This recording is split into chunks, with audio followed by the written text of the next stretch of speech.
Hello students, today we are going on unit the P block elements. Lecture number 4 में discussion करेंगे position of third A group elements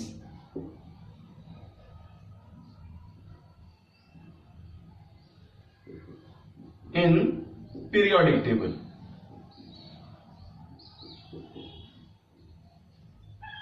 पिछली क्लासों में हम लोगों ने कुछ हिंट्स लेकर के इस पोजीशन को कवर किया है. उनमें से मेनली आपका इलेक्ट्रॉनिक कॉन्फ़िगरेशन हो चुका है, जो कि इसकी पोजीशन क्लियर करने का मेन आधार है, मेन बेस है. साथ ही साथ डिस्कस किया है हम लोगों ने एटॉमिक रेडियस का, आयनिक रेडियस का, और बेसिकली इसकी डेंसिटी नेचर पहचान पाए और ऑक्सीडेशन स्टेट स्टैंडर्ड को कवर कर लिया. आज अगले हिंट्स को लेकर के इसकी पोजीशन को कवर करेंगे और स्थिति की विवेचना थर्ड ए ग्रुप के लिए पढ़ेंगे. पॉइंट्स ले लेते हैं हिंट्स का. आईपी शॉर्ट सिंपलाइज करें इसे आईपी से. बेसिकली इसे आयनाइजेशन पोटेंशियल कहते हैं या आयनन विभव कहते हैं. कंपैरेटिव स्टाइल में पढ़ें, क्योंकि हम लोग कंपैरिजन करते चल रहे हैं इसका कॉलम नंबर 2 से समूह 2, एंड यहां जब हम इसका डिस्कस कर रहे हैं थर्ड ए का, तो इसे कॉलम नंबर 13 या समूह 13 के एलिमेंट्स कह रहे हैं. समूह 2 में जाते हैं तो सेकंड ए ग्रुप के एलिमेंट्स मिलते हैं जो कि एस ब्लॉक के हैं, और जब 13 में आते हैं तो यहां थर्ड ए के एलिमेंट्स मिलते हैं जो कि पी ब्लॉक के हैं. दोनों का कंपैरिजन कर ले हैं तो ये साइड जो है ये लेफ्ट है और ये साइड है आपका राइट साइड. तो लेफ्ट टू राइट जा रहे हैं हम लोग. लेफ्ट टू राइट जाने पर, कंपैरिजन करने पर जो थर्ड ए ग्रुप के एलिमेंट्स हैं उनका आईपी स्टैंडर्ड इनकी तुलना में कम प्राप्त होता, अर्थात लो होता है. फर्स्ट आईपी स्टैंडर्ड जो थर्ड ए ग्रुप एलिमेंट्स का है वह सेकंड ए ग्रुप के एलिमेंट्स की अपेक्षा कम प्राप्त होता है. जर्नल स्टडी या पीरियोडिक टेबल में हम लोग पढ़ पाए इस बात को कि आउटर मोस्ट ऑर्बिटल से इलेक्ट्रॉन को एक्सीड कराने के लिए जो एनर्जी स्टैंडर्ड रिक्वायर्ड है उसको हम आईपी से डिनोट करते हैं, आयनाइजेशन पोटेंशियल से डिनोट करते हैं. अगर हम यहाँ इन ग्रुप के लिए चले एल्केलाइन अर्थ मेटल्स के लिए जाएं तो इनका कॉन्फ़िगरेशन मिलता है नॉर्मली NH2 स्टाइल का. NH2 कॉमन विन्यास है, और इस तरह से हम कह सकते हैं कि यहाँ पर जो ऑर्डर है इनका वो बेरिलियम के सीक्वेंस में, बेरिलियम मैग्नीशियम कैल्शियम के सीक्वेंस में NH2 स्टैंडर्ड का प्राप्त होता है. जबकि जब हम थर्ड ए में जाते हैं, बोरान फैमिली का स्टडी करते हैं, तो boron, aluminium, gallium, indium, thallium के लिए कॉन्फ़िगरेशन का स्टाइल NS2 और NP1 प्राप्त होता है. अब हम देख पाते हैं, दोनों की तुलना कर लें, कंपैरिजन कर लें, तो यहां पर इसका S सबसेल फुलफिल्ड है इलेक्ट्रॉनों से, और यहां पर इसका P जो सबसेल है वो फुलफिल्ड नहीं है इलेक्ट्रॉनों से. तो जो रिक्वायरमेंट है एनर्जी स्टैंडर्ड के आधार पर हम देख लेते हैं कि यहां पर इसका जो फर्स्ट स्टैंडर्ड आईपी का है वह स्ट्रॉन्गेस्ट होगा in the comparison of NP1 की तुलना में. So in the case of ionization potential, we finally says that in the comparison of second A group, the IP standard of third A group elements is lowest. चलें अगली property की ओर. तो hints ले लेते हैं. मेटेलिक नेचर, इसे electropositive nature भी कह सकते हैं, धन विद्युतीय लक्षण. इन सीक्वेंसली थर्ड ए ग्रुप में एलिमेंट्स में जाएं, boron, aluminium, gallium, indium and thallium. तो इस ऑर्डर में कंपैरिजन करें अगर, तो मेटेलिसिटी का नेचर बोरान से एल्यूमिनियम तक जाने पर इंक्रीज करता है, लेकिन जब एल्यूमिनियम से नीचे जाते हैं और कंपैरिजन करते हैं तो इनका जो मेटेलिक नेचर है वह डिक्रीज करता है. ध्यान दीजिए इस बात में कि यहाँ बोरान जो सब एलिमेंट्स हैं यह है सेमी मेटल्स का रोल प्ले करता है, अर्ध धातु के रूप में उपस्थित है. इसमें नॉन मेटल्स के कैरेक्टर्स की ज्यादा अवेलेबिलिटी है, अधात्विक लक्षण अधिक उपस्थित होते हैं, लेकिन धात्विकता का भी गुण पाया जाता है, इसलिए इसे अर्धधात्विक सब्सटेंस या सेमी मेटल्स के रूप में जानते हैं। Aluminium is the best metal. Aluminium यहां पर सबसे मुख्य धातु के रूप में है और वास्तव में यह पूरे अर्थ रीजन में अगर जाएं तो सबसे ज्यादा मात्रा में, बृहद मात्रा में पाई जाने वाली मेटल है। गैलियम, इंडियम और थैलियम की तुलना में यहाँ एल्यूमिनियम से नीचे जाने पर इनका जो मेटेलिक कैरेक्टर है वह डिक्रीज करता है, और जबकि बोरान से एल्यूमिनियम की तरफ आने पर इंक्रीज करता है। तो वास्तव में ये इस प्रकार की नेचर प्रदर्शित करते हैं। बढ़ते हैं अगली प्रॉपर्टी की ओर, और मोस्ट इंपॉर्टेंट हिंट्स है ये। Chemical nature of third A group elements.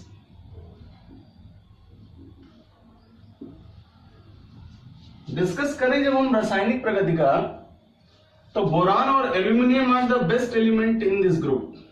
इन दो को लेकर के वास्तव में हम इनके केमिकल नेचर को स्पष्ट रूप से जान पाते हैं।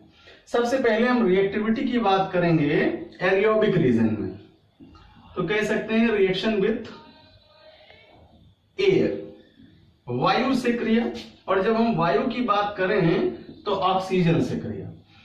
जानकारी कराएं, दोनों अपने आप में एक दूसरे से डिफरेंट नेचर को रिप्रेजेंट कराने वाले एलिमेंट्स हैं, बोरान और एल्यूमिनियम। बोरान ऑक्सीजन से रिएक्टिबिलिटी रिप्रेजेंट करता है, बट एल्यूमिनियम डायरेक्ट रिएक्टिविटी को रिप्रेजेंट नहीं करता। जबकि हम दूसरे केस में इनकी तुलना करेंगे H2O से यानी वाटर से, तो हम पहले बोरान की रिएक्ट कराते हैं ऑक्सीजन से और देखते हैं रिएक्शन में क्या प्रोडक्ट फॉर्मेशन होगा। Students, in the case of reaction we know that boron react with air to produce their oxide named boron oxide। सारा खेल यहाँ टेम्परेचर का है। सामान्य ताप पर बोरान ऑक्सीजन से या वायु से रिएक्टेबल नहीं है। Boron can not react with air at normal temperature, so it react with higher temperature near about 973 kelvin temperature पर यह जब रिएक्ट करता है तो एरियोबिक रीजन की ऑक्सीजन से रिएक्ट करके बोरान ऑक्साइड का फॉर्मेशन करता है, और फॉर्मूला लिखते हैं इसका B2O3, और बैलेंस करेंगे यहां पर 4B plus TiSO2 at 973 Kelvin temperature, it makes boron oxide B2O3. So we says that boron react with air at higher temperature. तो बोरान ऑक्साइड का फॉर्मेशन होता है एयर से रिएक्ट करके। अब हमें मालूम है कि जब हम एरियोबिक रीजन में जाते हैं तो एयर में नाइट्रोजन की भी प्रेजेंस है। सो इसी टेम्परेचर पर, हायर टेम्परेचर पर boron react with nitrogen N2 to form boron nitride compounds. Formula is Bn, और इसे बैलेंस फॉर्म में लाने के लिए 2N2 करेंगे। Boron nitride. तो इस तरह हम देख पाते हैं कि बोरान उच्च ताप पर वायु से, एयर से रिएक्टेबिलिटी को प्रदर्शित करता है, लेकिन एल्यूमिनियम जो कि प्योर मेटेलिक फॉर्म में है इसलिए यह इस प्रकार के लक्षणों को, केमिकल प्रॉपर्टीज को प्रदर्शित नहीं करता है। मैंने कहा ही आपसे सारा खेल यहाँ टेम्परेचर का है। ये क्रिया उच्च ताप पर पूरी हो रही है, और एल्यूमिनियम के संदर्भ में जब हम डिस्कशन करते हैं तो अच्छा मेटल है ये। सपोज दैट ये एल्यूमिनियम रीजन है, मेटल है, और जब ये नॉर्मल टेम्परेचर में हो, सामान्य ताप पर, तो ये क्या करता है, अपने इस सरफेस पर इसकी एक लेयर का फॉर्मेशन कर लेता है, और इस ऑक्सीजन लेयर के फॉर्मेशन हो जाने से इसमें ये कैपेसिटी आ जाती है कि अब यह दोबारा एयर से रिएक्टेबिलिटी को रिप्रेजेंट नहीं करता है। जस्ट अपोजिट कंपेरिजन करेंगे अब हम इसका वाटर से। H2O से रिएक्टिबिलिटी एल्यूमिनियम बेस्ट कंडीशन पर रिप्रेजेंट करता है। तो रिएक्शन जानते हैं कि क्या करेगा H2O एल्यूमिनियम के साथ। इंपॉर्टेंट रिएक्शन है ये, और यहां पर एल्यूमिनियम का रिएक्ट करा दें H2O से, रिएक्ट करेगा और रिएक्ट करके इसे नियर अबाउट 373 केल्विन टेम्परेचर देने पर यह मेन प्रोडक्ट का फॉर्मेशन करेगा, जिसे नॉमिनेट करेंगे एल्यूमिना से, और इसका फार्मूला रिप्रेजेंट करेंगे Al2O3। Alumina is the best product of metallurgy. When you studied the unit metallurgy, then you know that in the purification or in the calcination of aluminium metal, in the extraction case of aluminium metal, alumina is produced. Various type of method है यहाँ, उनके द्वारा इसका formation करते हैं। लेकिन अभी हम लोग इसके प्रॉपर्टी को समझ रहे हैं कि एल्यूमिनियम वाटर से या इसकी H2O फॉर्म से रिएक्ट करता है इस टेम्परेचर पर, और रिएक्ट करके इसे एल्यूमिनियम में कन्वर्ट करता है, और साथ ही साथ हाइड्रोजन को रिलीज करता है गैसियस फॉर्म में। तो यहां से एक बात और क्लियर हो रही है कि मेटल H2O से रिएक्ट करते हुए उसके हाइड्रोजन को रिड्यूस करते हैं, H2 का एक्सक्रीशन कर देते हैं। स्वाभाविक सी बात है कि जब इतना हाई टेम्परेचर होगा तो ये जो जल है ये बॉयल करेगा तो गैसियस फॉर्म में चला जाएगा, स्टीम बन जाएगा। तो ये उबलते हुए जल से रिएक्ट करके एल्यूमिना का फॉर्मेशन कर देता है। अब हम तुलना करें गैलियम और इंडियम की। ग्रुप के ये दो ऐसे एलिमेंट्स हैं जो एरियोबिक रीजन में रिएक्टेबल नहीं है, वायु से क्रियाशीलता प्रदर्शित नहीं करते हैं। और लास्ट करें थैलियम से, तो थैलियम इन नेचुरल कंडीशंस को अडॉप्ट करते हुए एरियोबिक रीजन में एयर से रिएक्टिविटी प्रदर्शित करता है। बढ़ते हैं अगले नेचर की ओर और जान लेते हैं इनके हाइड्राइड्स को। थर्ड ए ग्रुप के एलिमेंट्स का जब डिस्कशन करें तो third A group elements can not make their hydride eight normal temperature, but in case of formation various type of methods are available now for the formation of their hydrides. Especially we discussed about the boron hydride known as borane. It represented two type of category series. First series is known as BnHn+4, यानी यह कह लें कि third A group के जो elements हैं सामान्यतः इनमें हाइड्राइड बनाने की क्षमता नहीं पाई जाती है, लेकिन विशिष्ट प्रकार की विधियों द्वारा आज वर्तमान में इनके हाइड्राइडों का फॉर्मेशन किया जाता है। तुलना कर लें हम बोरान से, तो मैंने कहा आपको पहले कि बोरान यहाँ अर्धधात्विक पदार्थ के रूप में जाना जाता है। नॉन मेटल्स के प्रॉपर्टीज इसके पास ज्यादा हैं, तो ये दो प्रकार की हाइड्राइड फॉर्मेशन की कैपेसिटी प्रदर्शित करता है, और यही कारण है कि इसके दो सीरीज प्राप्त होते हैं। पहली सीरीज को निकालेंगे हम एक कॉमन फार्मूले से, और जिस फार्मूले को हमने लिखा है यहाँ BnHn+4। आइए देख पाते कौन कौन से एग्जाम्पल्स हैं जो हमें यहां मिल जाएंगे। सपोज दैट अगर हम n का स्टैंडर्ड 2 रख लें, n की वैल्यू 2 शिफ्ट करें और इस जनरल फार्मूले पर चलें तो हमें इसके हाइड्राइड्स मिल जाएंगे। शिफ्ट करते हैं इसे B2H2+4 और फाइनली फार्मूला मिला आपको B2H6। It is and the best hydride of boron, also named boron hydride, और इसे सामान्य नाम से डाइबोरेन कहते हैं। सो बोरान का जो बेस्ट हाइड्राइड है वो डाइबोरेन है, और ये आपको इस यूनिट में कंपाउंड के रूप में भी स्टडी करने को मिलेगा। तो एक तो सीरीज ये मिली, और इसी का n स्टैंडर्ड अगर हम चेंज कर लें तो हमें अगला कंपाउंड इसका एग्जांपल के रूप में मिल जाएगा। सपोज दैट n=3 शिफ्ट किया और देन पुटअप किया इस नॉर्मल फार्मूले पर, तो आपको फार्मूला मिलेगा H3B3H3+4, और इस तरह से आपको फार्मूला मिलेगा B3H7। It is an the hydride of boron. बढ़े अगली सीरीज की तरफ, तो इसकी जो सेकेंड सीरीज है उसके लिए फार्मूला रिमार्क करें BnHn प्लस 6, और यहां जो हम n का वैल्यू शिफ्ट करेंगे वो 3 के आगे का करेंगे, यानी 4 से स्टार्ट करेंगे। तो if n equals to 4 then फार्मूले पर वैल्यू पुटअप करें B4 H4 प्लस 6, फाइनली आपको फार्मूला मिलेगा B4 H10। It is in the second category of boron hydride. एक वैल्यू और बढ़ा लेते हैं n का, if n equals to 5 then B5 H5 plus 6 and compound is B5 H11. All are the best hydride of boron. चले अगली property की ओर। तो अभी तक हम लोग बात कर रहे थे हाइड्राइड की और अब बात कर रहे हैं हैलाइड्स की।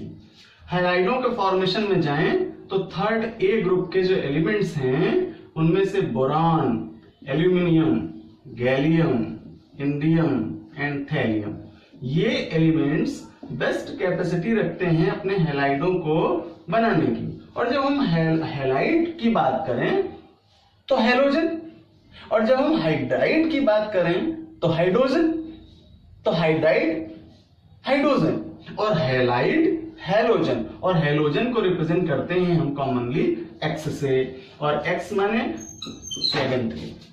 We says that finally third A group elements have the capacity for the formation of their halide. Their common halide is denoted by MX3 formula. M is metal and X is halogen. In halogen, fluorine, chlorine, bromine, iodine are present, and M are metals जो कि third A group में available हैं, boron और aluminium जैसे हैं। तुलना कर रहे हैं हम बोरान के लिए, तो बोरान के बेस्ट हैलाइड फॉर्मेशन में चलें BF3, BCl3, BBr3, BI3 best halide of boron. जबकि एल्यूमिनियम के साइड चलें AlF3, AlCl3, AlBr3, AlI3। इसी प्रकार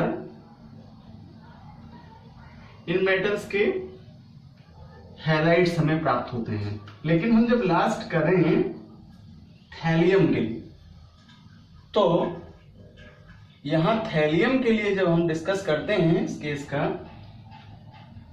तो इसके हैलाइड्स में TlF3, TlCl3, TlBr3 ये प्राप्त होते हैं। और इसका जो आयोडाइड हैलाइड है अर्थात TlI3 वाला, ये अभी तक फिलहाल अननोन है। तो इस तरह हम देख पा रहे हैं कि थर्ड ए ग्रुप के एलिमेंट्स में अपने हैलाइडों के फॉर्मेशन की अच्छी क्षमता पाई जाती है।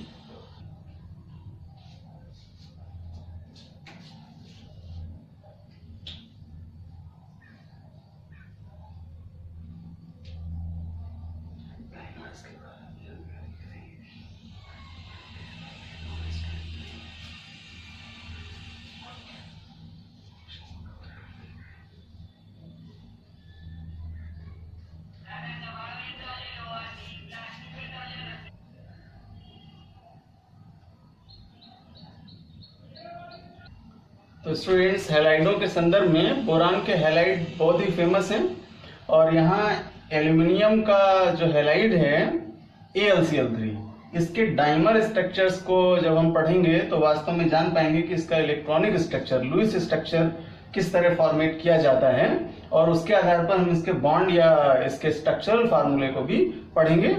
अगली क्लास में हम लोग पोजीशन कंप्लीट करते हुए इनके कंपाउंड्स की ओर एंटर करेंगे और जान पाएंगे कि वास्तव में इस थर्ड ए ग्रुप में कौन कौन से ऐसे कंपाउंड्स हैं जो बोरान और एल्यूमिनियम द्वारा निर्मित किए जाते हैं।